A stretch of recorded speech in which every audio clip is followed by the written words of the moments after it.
The iPhone 5S is finally here, but is it worth the upgrade from the iPhone 5? Hey guys, it's Brandon Miniman from Pocketnow. In this video, we're going to compare the 5S with the 5. Let's get to it. Okay, so we're going to do a bunch of speed tests and really see if there's a difference. But first, let's talk about how these guys look from the front. Here on the iPhone 5S, we have the fingerprint sensor down here surrounded by black metal. Now, if you get the silver version, this will be silver, or the gold version, this will be gold, which actually looks a lot cooler on the silver and gold models, because on the black, it kind of blends in. It doesn't really pop like it does on the silver and the gold models. Now, if we kind of move this in the light, you can see that the home button is now flat. And it really doesn't feel flat because it still dips in a little bit, whereas on the iPhone 5 and every other iOS device, we get that concave home button, which feels nice because you can feel for it very easily, but similarly, you can do the same on the iPhone 5S because you've got a little ridge here. The metal sticks up just a little bit. Besides that, looking at them from the front, you wouldn't be able to tell the difference unless you had color variation. Going over to the side, they are the same, exactly the same. On the back, you do see another difference back here. The cameras are a little bit different. We've got a smaller lens on the 5, slightly bigger lens on the 5S, and you can kind of see that in the light. We've also got that dual LED flash. There is an amber flash and a white flash, only a white flash on the iPhone 5. What this will do is take pictures that don't come out really like bright white, and we're going to do a lot of camera tests comparing these in the final review, so you can see if that actually makes a difference, and it really should.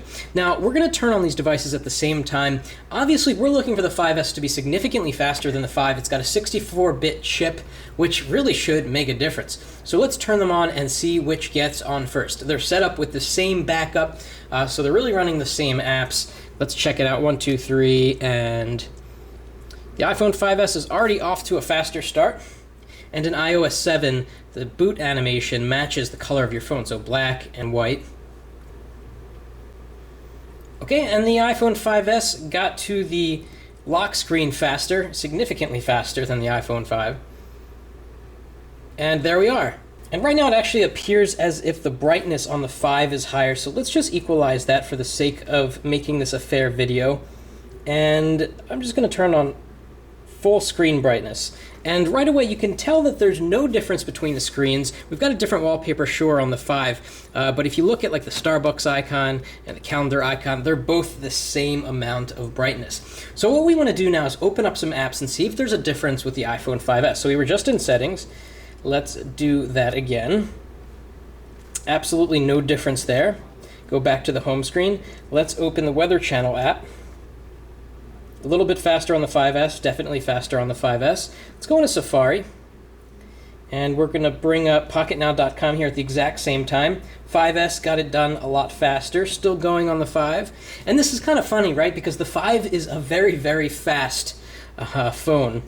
And let's scroll down the page and see what it looks like, see if we get any sort of checkerboards or anything like that.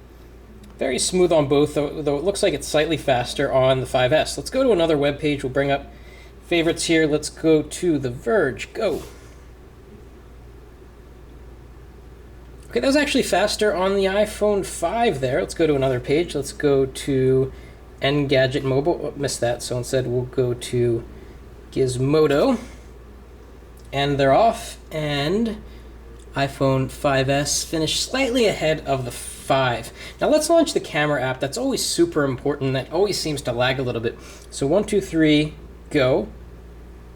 Exactly the same. That's amazing. But here on the iPhone 5S, we have this new slow-mo function, whereas we don't have that on the iPhone 5 because it takes a little bit more of that processor to get there. Let's do a double tap on the home screen.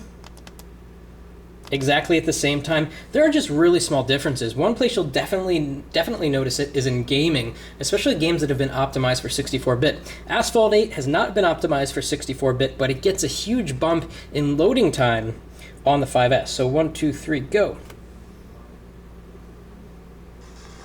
So you can see splash screen happened first on the 5S. So that's a pretty big difference there. I clicked on that one first. And let's load the race And we'll play a little bit of the game and see if we notice a difference. This is the most graphically intense game I can think of for iOS right now. We're a little bit ahead here on the 5S. I'm going to try to play both at the same time. No, I'm not. I'll do one at a time. So here's the 5S. I'm usually pretty terrible at games, but I actually should be pretty good at this one. I play it a little bit too much. So graphics look really fantastic. You get the splatter effects on the screen, and really no choppiness. Let's check out the iPhone 5 here, which is on mute. And similar performance, perhaps. It's really tough to tell. I'd say that they're probably about the same, and that's because it's not optimized for 64-bit. But we do get faster load times on the iPhone 5S, definitely.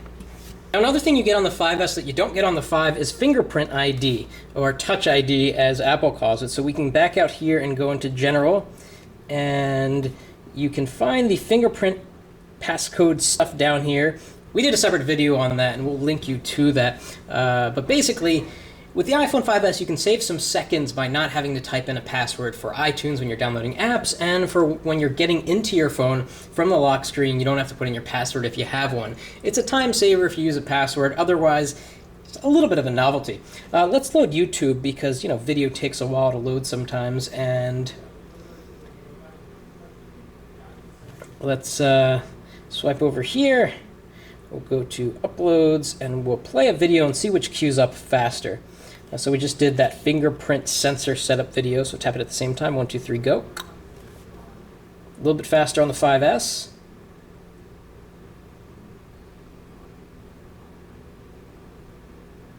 Started first on the 5, which is very interesting. So a lot of the time, these two phones are very equal in terms of performance. Apps come up a little bit faster. Let's go to Spotify here. So as you can see, just a beat faster. It's really not that big of a deal. Where we're going to see improvements is when developers start rewriting their apps for 64-bit. That might be weeks, it might be months, and you might not see any performance increases if you have a 5S unless you're playing games. So the summary of this video is that the iPhone 5 is still a very fast phone, and if you're considering upgrading to the 5S, you got to think about the camera, and we're going to have some camera samples in our review. You also have to think about that fingerprint sensor because the speed difference really isn't tremendous, and so you have to keep that in mind. It might be worth waiting for the 6 if you have a 5 and you're thinking about upgrading. So that's it for this video, a little comparison of the iPhone 5 versus the 5S. Let us know if you have any questions. Drop a comment. Thanks for watching.